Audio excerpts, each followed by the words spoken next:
the perfectly calculated invasion.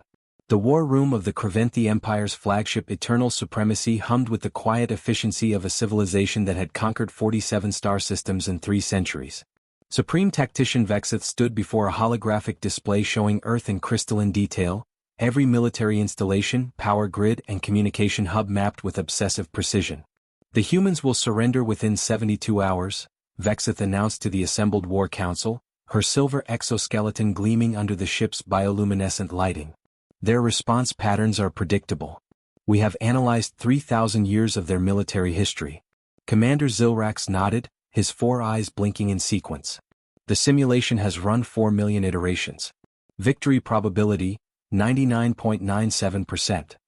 What Vexith's trillion-credit strategic computers hadn't accounted for was currently happening in a converted warehouse in Portland, Oregon.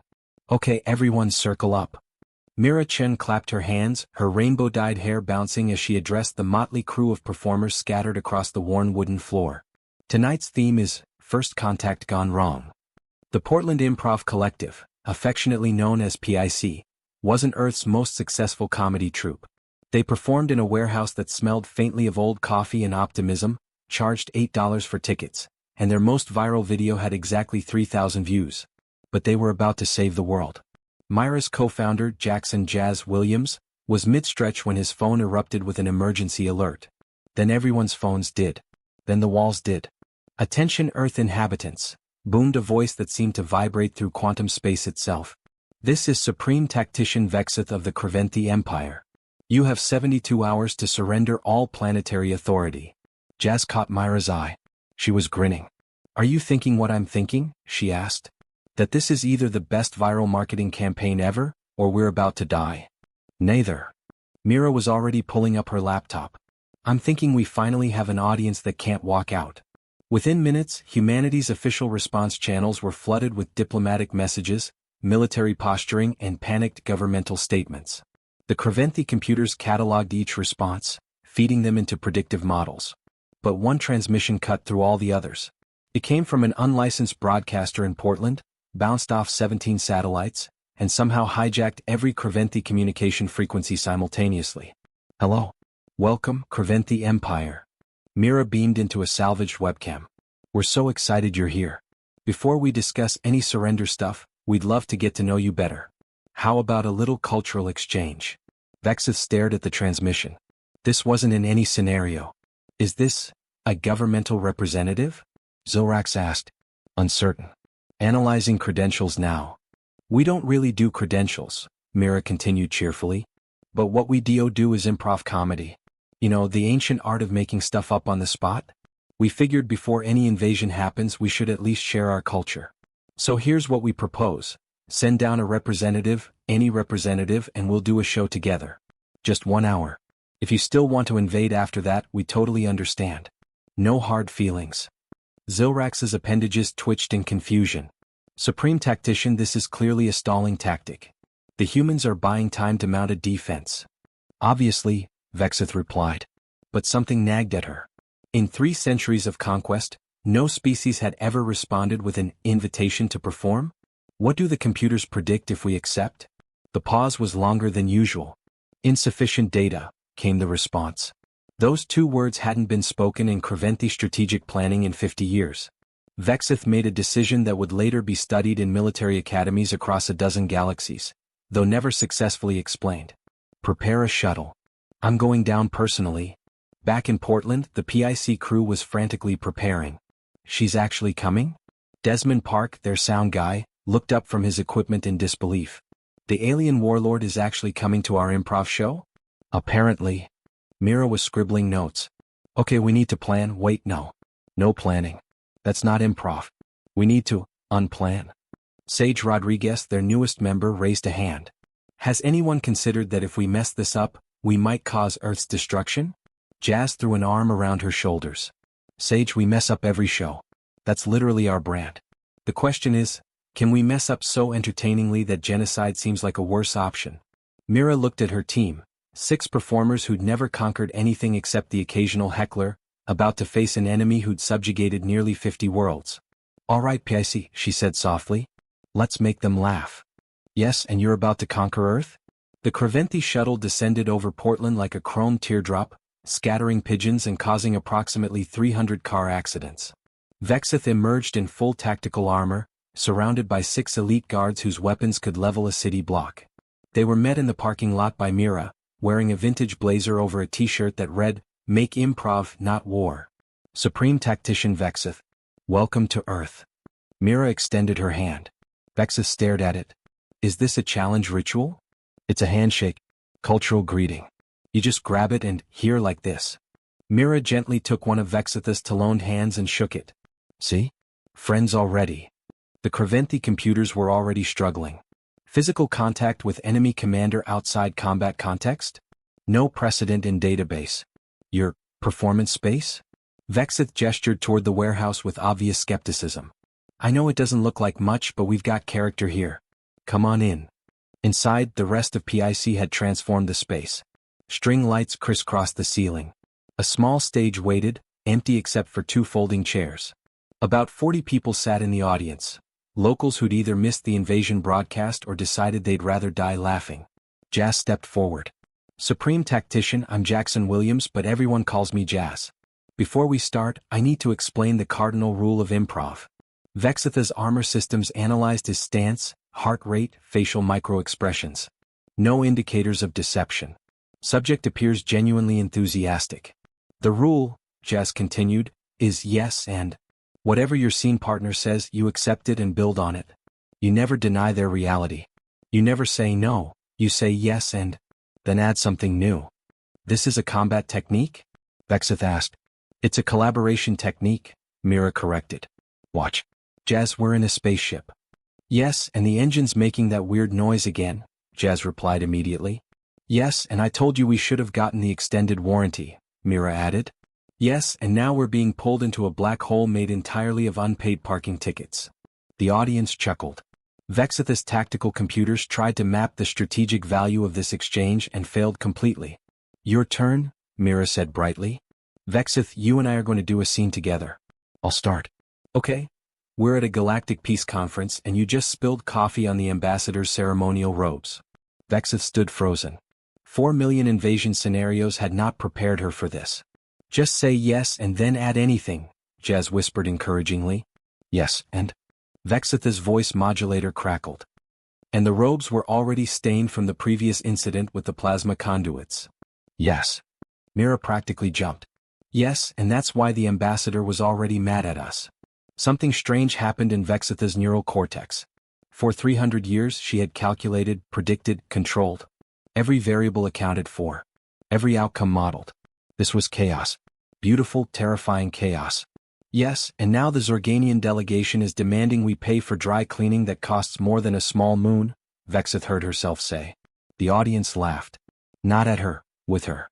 The feeling was unprecedented.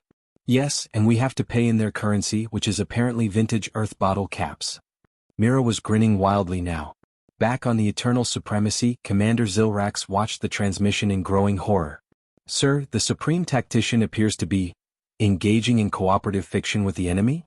The War Council stared at the screen where Vexith, the brilliant strategist who'd broken the siege of Terminus 7, was pretending to collect bottle caps while making sound effects. "Is she compromised?" asked Subcommander Tirwinen. "Should we extract her?" "Look at the biometric data," Zilrax said quietly. "Her stress levels are dropping. I've never seen them this low. Even during meditation." On stage the scene had evolved.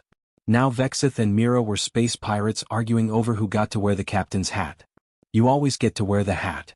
Vexith's voice had taken on an unexpected playfulness.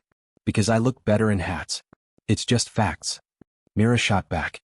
"Yes, and that's only because your species has the proper cranial structure for human headwear." Desmond, watching from the sound booth, leaned over to Sage. "Did the alien warlord just make a joke?" "I think she did," Sage whispered back. "Oh God, it's working. Whatever insane plan Mira didn't have is actually working." Jazz called from the side of the stage. "Okay, scene. Beautiful work, both of you."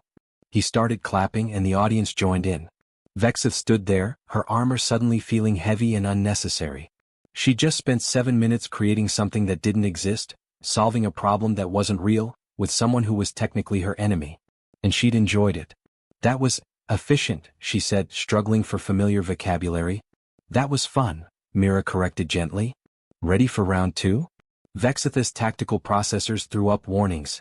Engagement extending beyond planned parameters. Recommend immediate extraction. She ignored them all. Yes, she said. Then remembering, and this time I choose the scenario. Myra's smile could have powered a small city. Now you're getting it.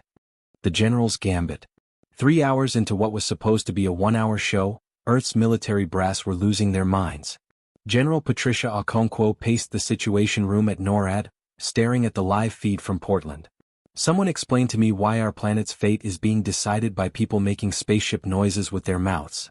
Ma'am, we've analyzed the Craventi behavioral patterns, offered Lieutenant Chin, no relation to Mira. Their Supreme Tactician's Guard detail has lowered their weapons. Twice. That's unprecedented. On screen, Vexith was in the middle of a scene with Sage, playing 2 astronauts who discovered their spacecraft was actually a food truck. But if we're a food truck, what have we been serving to the aliens? Sage asked, playing confused. Yes, and the concerning part is they keep asking for seconds. Vexith replied, and the audience roared. General Okonkwo rubbed her temples. This is insane. Yes, ma'am, agreed Colonel Williams. But it's working.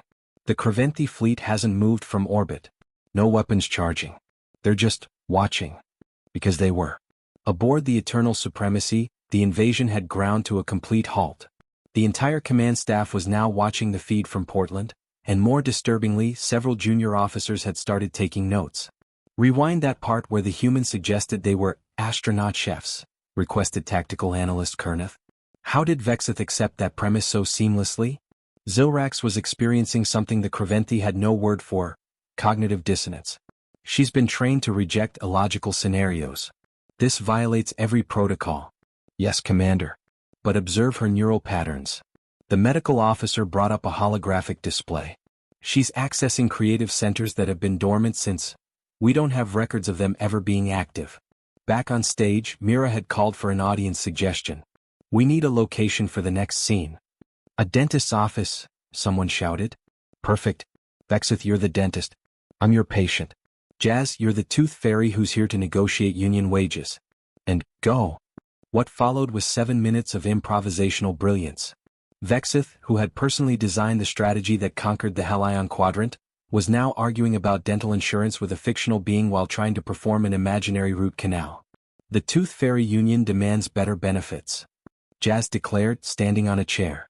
Yes, and I support that, but I'm just a small business dentist. Vexith protested. Yes, and that's why we need to fight the big dental industrial complex together. Mira added, her mouth still numbed from the fake Novocaine. Desmond caught it first, the way Vexith had unconsciously shifted her stance. She wasn't in tactical positioning anymore. She was playing to the audience, reading their energy, adjusting her timing. She was performing. During the break, Vexith stepped outside for what her guard detail insisted was a security assessment, but was actually just her needing a moment. Mira followed, carrying 2 bottles of water. You're really good at this, Mira said, offering her one. Vexith's translator struggled with the concept of good in this context. I am adequate? You're a natural. That thing you did with the dental x-ray gag?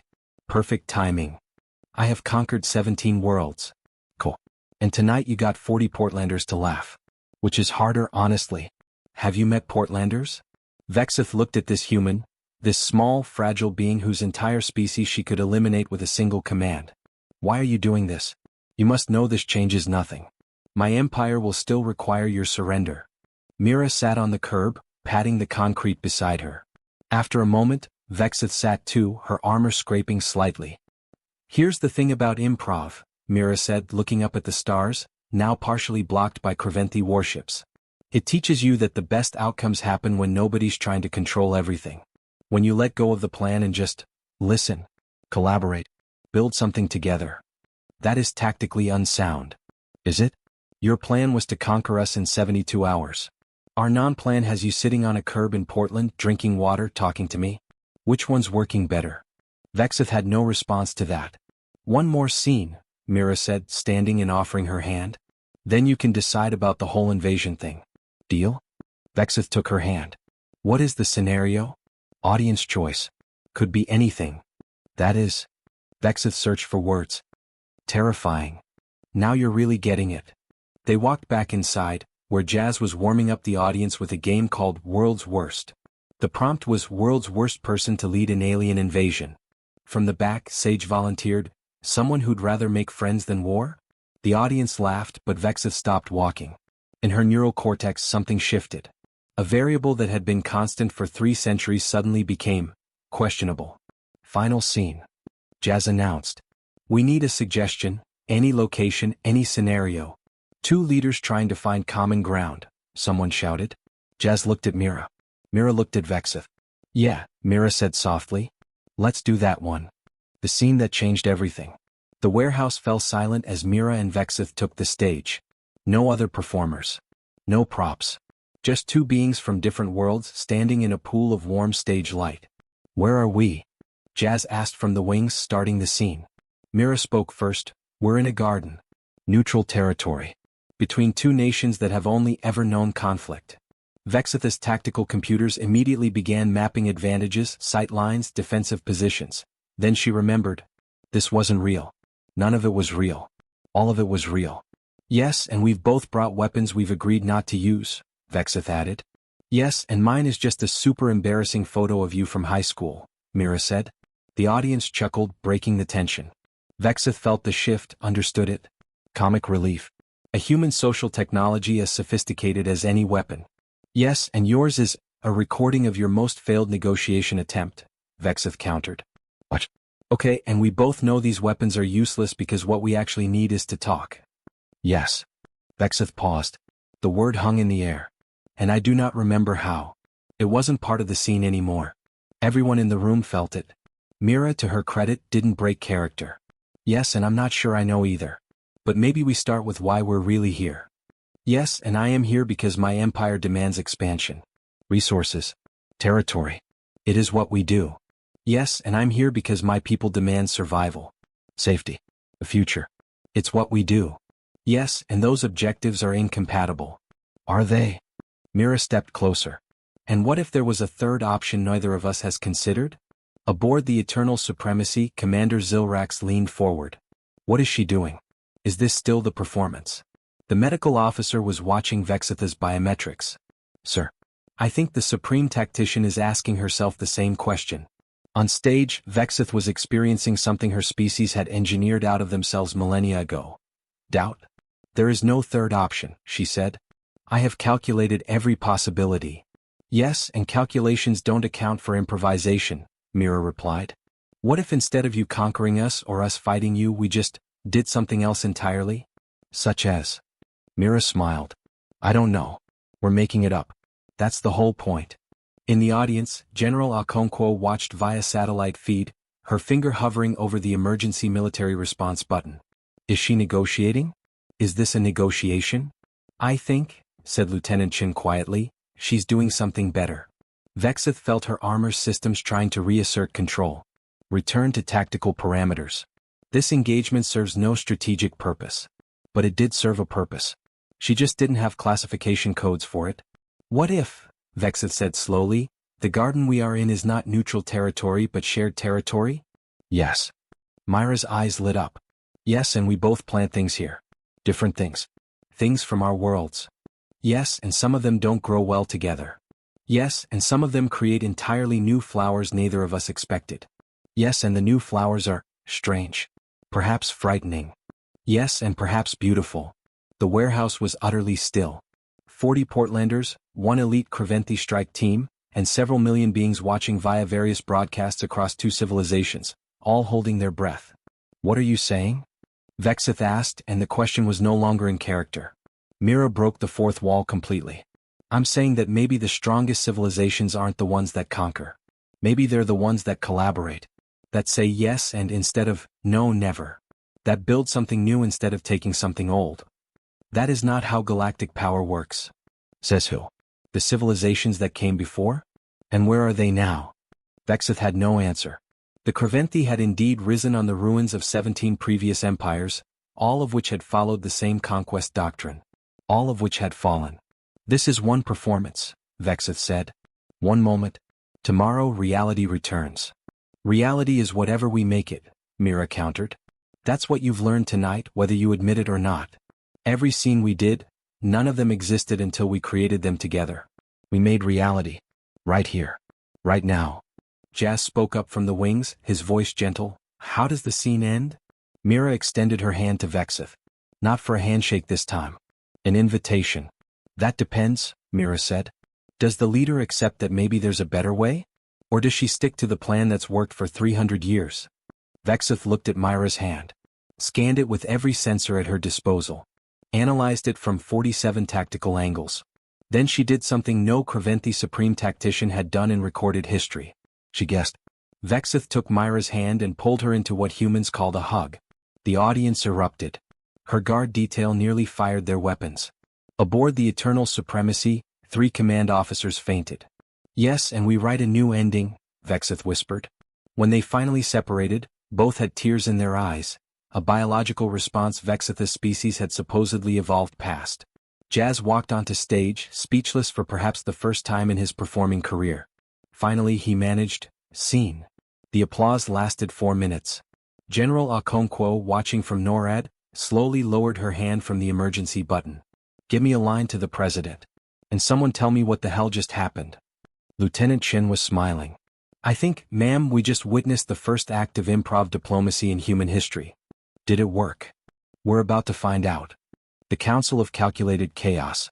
The Craventhi High Council convened within the hour, their holographic forms shimmering in the war room of the Eternal Supremacy. 12 supreme leaders representing the military, scientific, economic, and political branches of an empire that had never known defeat. They were not pleased. Supreme Tactician Vexith, began High Chancellor Morden, his voice like grinding stones. You were dispatched to accept Earth's surrender. Instead you performed? Vexith stood at attention, still wearing smears of stage makeup that Sage had applied for the final scene. Yes, High Chancellor. Have you been compromised by human psychological warfare? No, High Chancellor.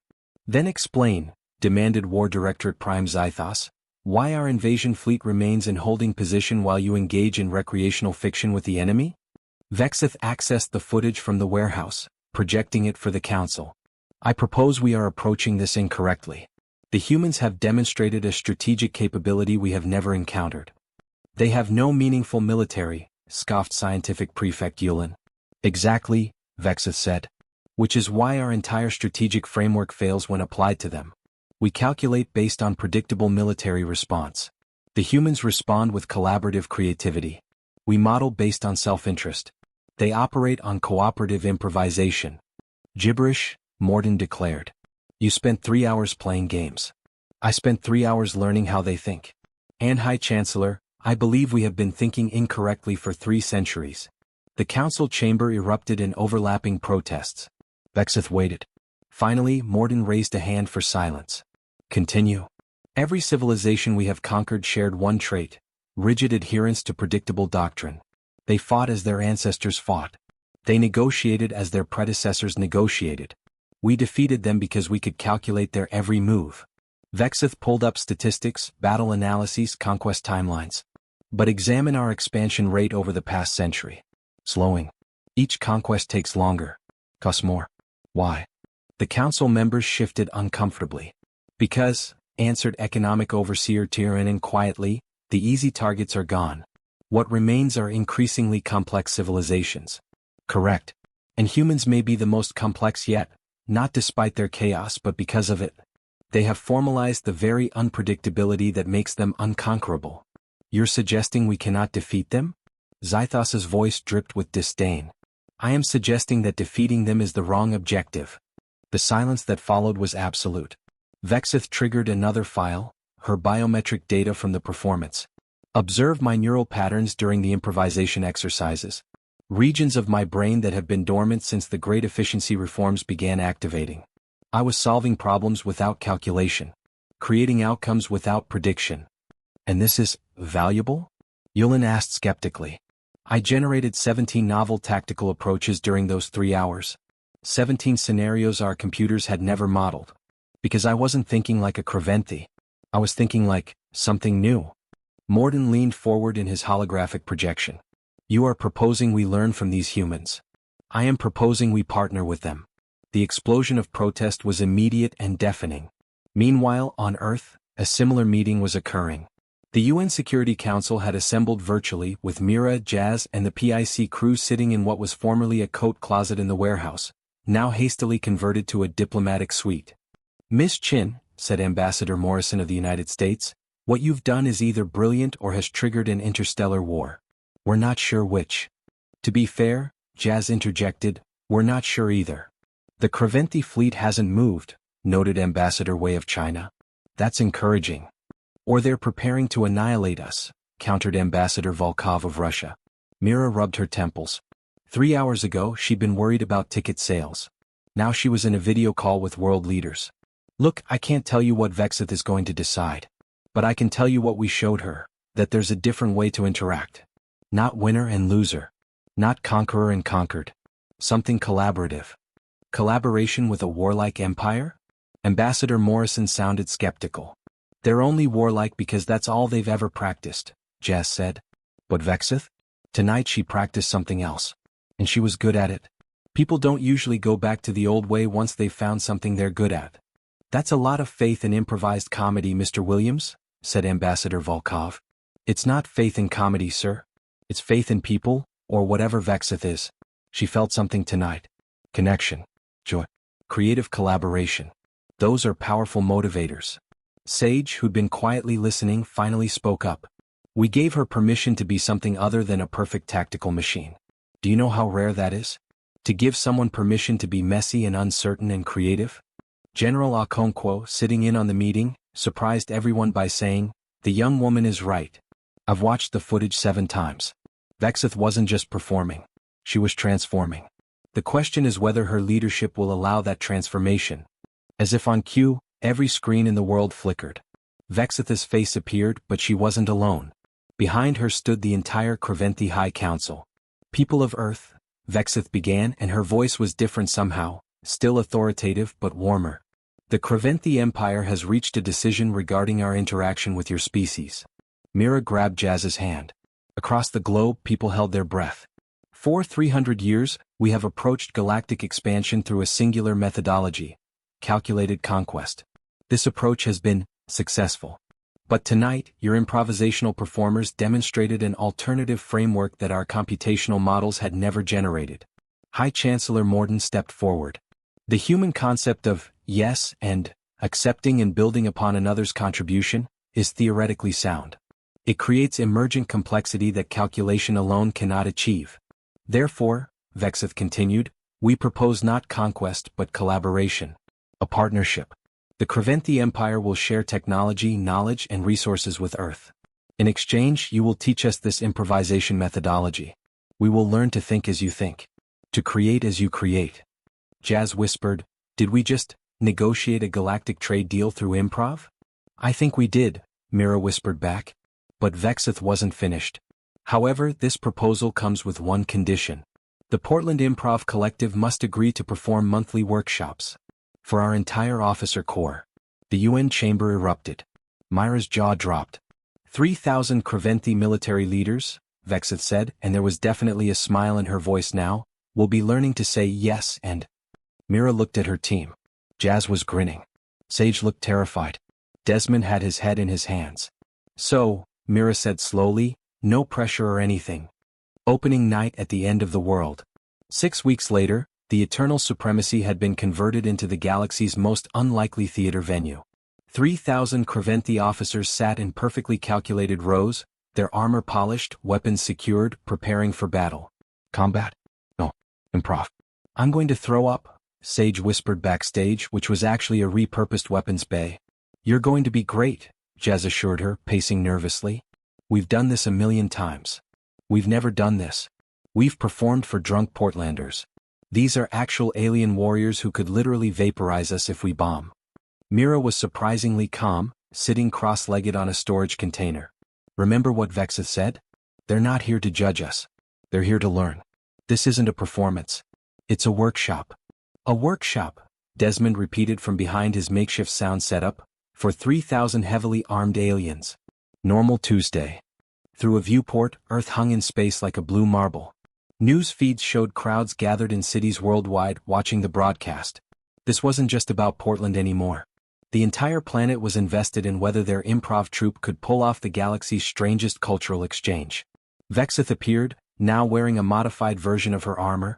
She'd had the intimidating spikes removed and added, of all things, a Portland Improv Collective logo patch. "We are ready to begin," she announced. "The officers are nervous." "Good," Mira said, standing. "Nervousness means they care. That's the first step." They walked onto the stage together. 3,000 Craventi faces looked up, their expressions uniformly stoic. The silence was crushing. Jazz took the microphone. "Hello, Craventi Officer Corps. Before we start, I want to establish something important. There are no mistakes in improv. Only opportunities. Nothing you do here is wrong. You can't fail." A ripple went through the audience. The concept of "can't fail" was revolutionary for a civilization built on performance metrics. "We're going to start simple," Mira said. "I want everyone to stand up." 3,000 warriors rose as one, their movements synchronized. "Now find a partner. Just someone near you. Go on." Confusion. Craventi military doctrine didn't include random partner selection. They had chain of command, tactical pairing protocols, efficiency algorithms. Vexa stepped in. "Officers. This is a direct order. Choose inefficiently." Slowly, awkwardly they paired up. "Perfect," Jess said. "Now, this is called a mirror exercise. You're going to face your partner and one of you will make slow movements. The other mirrors them exactly. Then you'll switch. The goal is to move so in sync that an observer can't tell who's leading. Vexith and I will demonstrate." What followed was unexpectedly beautiful. Jazz raised his hand slowly, Vexith matched him. She tilted her head, he mirrored it. They moved together, creating a fluid dance of symmetry. "See," Jazz said as they moved. "It's about watching. Listening with your eyes. Being present with your partner. Now everyone try." The eternal supremacy transformed into a forest of paired beings moving in uncertain synchronicity. Some pairs were rigid, overthinking. Others started to relax, to play. Mira walked between them, offering gentle corrections. "Commander Tijerwenen, trust your partner. You're trying to predict their movement instead of seeing it?" "Yes. There. That's it." After 10 minutes, something magical happened. A junior officer named Kilera started giggling, an involuntary vocalization of joy that Craventi hadn't expressed openly in generations. Her partner, startled, made a surprise gesture. Kilera mirrored it, exaggerating slightly. They were playing. Other pairs noticed. The rigid synchronization softened into something more fluid, more alive. Officers who'd spent careers calculating optimal outcomes were discovering the joy of spontaneous collaboration. "Okay, that was beautiful," Sage said, calling them back to attention. "Now let's try something scarier, sharing the stage." They launched into short-form games. World's Worst became a hit. Craventi loved optimization, so World's Worst was deliciously transgressive. Soon, officers were volunteering terrible suggestions for World's Worst military commander. "Someone who conquers planets and then feels bad about it," offered one officer to roars of laughter. "Someone who stops mid-invasion to make friends," suggested another. Vexith caught Myra's eye, sharing a knowing smile. The breakthrough came during a game of Yes and Circle. The premise was simple. Create a story one sentence at a time, each person accepting and building on what came before. It started simply enough. "We are planning a mission," began an officer named Xyrox. "Yes, and the mission is to deliver supplies," added his neighbor. "Yes, and the supplies are actually birthday cake ingredients," offered Kilera, getting bold. Laughter rippled through the group. "Yes, and the birthday is for the Galactic Federation's oldest diplomat," continued another. "Yes, and she's turning 5,000 years old.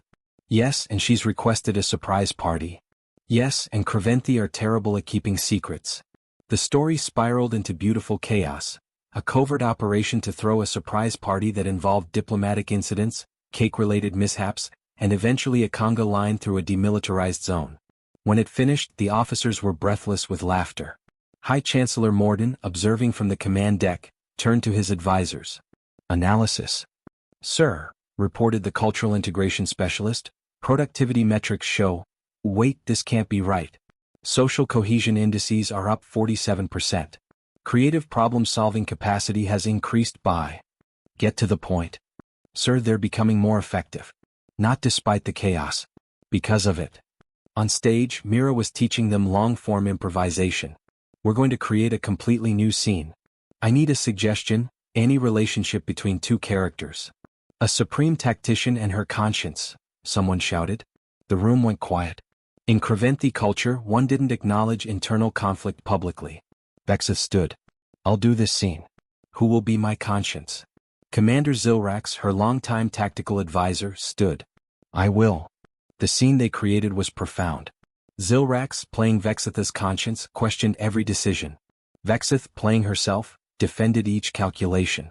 But slowly as the scene progressed, the lines blurred. The conscience suggested compassion. The tactician considered it. They found middle ground.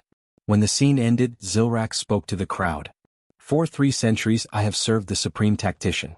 Never once did we discuss doubt, uncertainty, alternative approaches. Tonight, in fiction we had conversations we should have had in reality. A junior officer stood, trembling slightly. Permission to speak freely? Granted, said Vexith. What if we applied this methodology to everything? Not just warfare. Governance. Resource distribution. Diplomacy. What if every interaction started with yes and instead of yes but or no? The silence that followed was thoughtful. Finally, High Chancellor Morden's voice came over the comm system. Officer Kilera, report to the High Council chambers. We wish to hear more of this proposal. Jez nudged Mira. Did we just accidentally start a revolution? I think we did, she whispered back. A collaborative one. The new improvised universe. 3 months after that first workshop, the galaxy was unrecognizable. The Creventhi Empire, now officially renamed the Creventhi Collaborative, had established what they called yes and protocols across all departments. Military operations became joint ventures. Resource extraction transformed into sustainable partnerships. Conquered worlds were offered independence plus alliance. 17 former subject species chose to stay, fascinated by this new approach. Mira stood on a balcony aboard a newly constructed space station, the collaborative arts hub, orbiting between Earth and the Creventhi home world. Below, in a massive amphitheater, beings from 23 different species were participating in the galaxy's first interspecies improv festival. Still can't believe this is real, Jazz said, joining her with 2 drinks that definitely weren't from Earth. On stage, a Creventhi commander was doing a scene with a Zygonian diplomat, playing 2 chefs arguing about fusion cuisine. The audience, a wild mix of humans, Creventhi and various alien species, roared with laughter. I had a conversation with Ambassador Morrison yesterday, Mira said. The UN is establishing an official improv diplomacy corps. Apparently, several Earth nations have already resolved border disputes using yes and mediation. World peace through improv, Jazz mused. If we'd put that on a grant application 6 months ago, we'd have been laughed out of the room. Instead, we accidentally reformed an empire. Vexith approached, her walk now less militaristic, more relaxed. She'd been spending time with human movement coaches, learning what they called authentic presence. The council wants to offer PIC a permanent position, Vexith said without preamble. Artistic directors of collaborative development for the entire Creventhi system. Significant resources. Full creative control. Mira and Jazz exchanged looks. That's wow, Jazz said. But we're just a scrappy improv troupe from Portland. We barely manage 1 show a week. You are the beings who taught the galaxy a better way to exist, Vexith countered. Besides, you will have help. We have recruited 57 instructors from Earth alone. Plus, volunteers from 6 other species who wish to learn. This will be an institution, not just a troupe. Sage appeared, slightly out of breath. Sorry I'm late. I was working with the Helion delegation on their graduation showcase. Did you know they can change colors based on emotion? Their improv scenes are gorgeous. See. Vexith gestured. It is already growing beyond you. Mira looked out at the amphitheater, at beings from across the galaxy learning to say yes and instead of no, never. Learning to build instead of take. Learning to play. What do you think? She asked Jazz quietly. I think we came to the warehouse 6 months ago worried about ticket sales. Now we're being offered the chance to teach the galaxy. That's not an answer. Yes, and I'm still processing. He grinned. See what I did there? Mira laughed, then turned to Vexith. We'll need guarantees. PIC's core values are non-negotiable. Inclusivity, creativity, no hierarchy in the classroom. Everyone's ideas matter equally. Agreed. And we do this our way. Messy. Unpredictable. sometimes failing spectacularly. That is what made it effective, Vexith said. I would not change it. Then yes, Mira extended her hand. And we're going to build something amazing together. Vexith took her hand, then pulled her into a hug, a gesture she'd learned from humans and now taught to every Creventhi she met. The next day, PIC's expanded team held their first session at the new Collaborative Arts Hub. 300 students from 12 species nervously filled the practice space. Desmond, now overseeing a technical crew of 40, managed sound for a stage that could accommodate beings ranging from meter tall to 5 meters and of various atmospheric requirements. Jazz took the stage. Welcome everyone to the first session of what we're calling Applied Collaborative Creativity. Before we start, I want to establish something. You're going to mess up. A lot. That's not just okay, it's essential. The best discoveries come from mistakes. A Creventhi officer raised her hand. In my previous training, mistakes meant disciplinary action. Here, Mira said, stepping up beside Jazz, mistakes mean you tried something new. And trying something new is always valuable. They started with basics, mirror exercises, trust falls, simple two-person scenes. But the magic happened when they mixed species. A human and a Creventhi creating a scene about roommates with different cleaning standards. A Zygonian and a Helion building a story about travel companions lost in space. Each pairing brought unexpected chemistry, novel approaches. You see what's happening? Vexith whispered to Mira during a break. They are not just learning improvisation. They are learning to understand beings fundamentally different from themselves. That was always the real lesson, Mira replied. Improv isn't about comedy or performance. It's about radical empathy. Seeing someone else's perspective and saying, yes, I accept your reality, before building on it together. By week 3, something unprecedented occurred. A former Creventhi battle commander and a diplomat from a species the Creventhi had conquered 2 decades ago performed a scene together. The prompt was simple. 2 old enemies meeting by chance. They could have played it safe. Instead, they created something raw and honest. A scene about attempting apology, about recognizing harm done, about the difficulty of moving forward. Both were crying by the end. The audience sat in absolute silence. Then, species by species, they stood in ovation. I did not know, the Creventhi commander said after, still crying, that they remembered. That the pain was still so present. The diplomat clasped his shoulder. And I did not know that you carried regret. We never talked. We only calculated power dynamics. Yes, and now we talk, the commander said, using the phrase they'd all learned. Yes, and now we heal.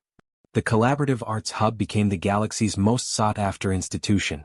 Diplomatic crises were resolved in its studios. Trade disputes mediated through collaborative storytelling. Peace treaties drafted between scenes. But the greatest impact was quieter. A young Creventhi named Tyvan, whose parents had been killed in the conquest of Helion 4, performed a scene with a young Helion named Serix, whose family had been displaced in the same conflict. They created a story about 2 gardeners trying to grow plants from both their worlds in the same soil. Some plants withered. Some thrived. Some created unexpected hybrids. By the scene's end, they were crying and laughing together. I hated the Creventhi my whole life, Serix told Mira afterward. Swore I'd never forgive. But Tyvan, they're not their parents' war. They're just them. And they're kind of funny. And we made something beautiful together. This was the revolution Vexith had glimpsed in that warehouse in Portland. Not a military revolution but something deeper. The revolution of perspective. Of possibility. Of choosing collaboration over conquest. 6 months after establishing the hub, the Creventhi Collaborative formally dissolved its military conquest division. The ships remained, repurposed for exploration and emergency response. The soldiers retrained as mediators, teachers, artists. Not everyone agreed with the changes. A faction of traditional Creventhi, led by former War Directorate Prime Zythos, attempted a coup. They seized the old flagship, the Eternal Supremacy, and demanded return to proper Creventhi values. The galaxy held its breath. But instead of military response, Vexith did something unprecedented. She invited Zythos to perform with her. One scene. Public broadcast. You're insane, Zythos told her. Yes, and you're afraid, Vexith replied. Not of me. Of change. I understand. I was too. The scene they created was watched by billions. Zythos played himself, a warrior who'd lost purpose when war ended. Vexith played a version of herself from 6 months ago. Rigid, calculating, certain. Through the scene, they explored what they'd lost and what they'd gained. Zythos, despite himself, engaged authentically. At one point he made a joke about the absurdity of warriors learning to juggle. The audience laughed. He felt what Vexith had felt in Portland: connection, joy, purpose beyond conflict. When the scene ended, Zythos stood silent for a long moment. Then, "I do not know how to be anything but a warrior." "Yes, and warriors protect," Vexith said gently. "What if you protect this instead? This new way of being. This requires courage too." Zythos looked at the audience, species that had feared Creventhi for centuries, now applauding his vulnerability. "Yes, and I would need training in these methods." "Yes, and we have an excellent program for that." The coup dissolved. Zythos became one of the hub's most dedicated students, eventually teaching conflict resolution through improvisation. 1 year after that first show in Portland, Earth and the Creventhi Collaborative signed the Improvised Universe Accord, a framework for galactic interaction based on collaborative creativity. 47 civilizations signed within the month. The Portland Improv Collective, now a galaxy-spanning institution, celebrated with a special performance. The original 6 members, Mira, Jazz, Sage, Desmond, and 2 others, took the stage one more time. "We'd like to create a scene," Mira announced to the packed amphitheater. "The prompt is, the day everything changed." They built a story together, finishing each other's sentences, creating callbacks to that night 6 months ago when none of them knew if they'd see sunrise. The scene ended with 6 performers standing in a circle, holding hands, human and Creventhi, all of them looking up at imaginary stars. "What happens next?" Jazz asked in character. "I don't know," Mira replied, smiling. "We'll improvise." The lights dimmed. In the darkness, Vexitha's voice, "Yes, and it will be magnificent." Applause erupted, but Mira barely heard it. She was thinking about that curb in Portland, sitting with an alien warlord talking about letting go of plans. They'd let go. The galaxy had let go. And together, they'd created something none of them could have calculated, predicted, or conquered. Something genuinely new. Jazz nudged her as they took their bows. "We did it. We actually did it." "We're still doing it," Mira said. "That's the beautiful part. This story doesn't end. It just keeps being improvised." Above them, in orbit, the collaborative arts hub glowed like a second moon. Inside, hundreds of beings from dozens of worlds were learning to say yes, and learning that the universe was more interesting when you built it together. And somewhere in Portland, in a warehouse that smelled of old coffee and new possibilities, a handwritten sign hung on the door. "Closed for Galactic Tour. Back soon. Keep saying yes." And every galactic empire had indeed had a plan. Rigid, calculated, predictable plans that led to predictable conflicts and predictable endings. Until they met Earth's improv team, who taught them the most revolutionary concept in the universe. Sometimes the best plan is no plan at all. Sometimes you just have to say yes and see what happens next.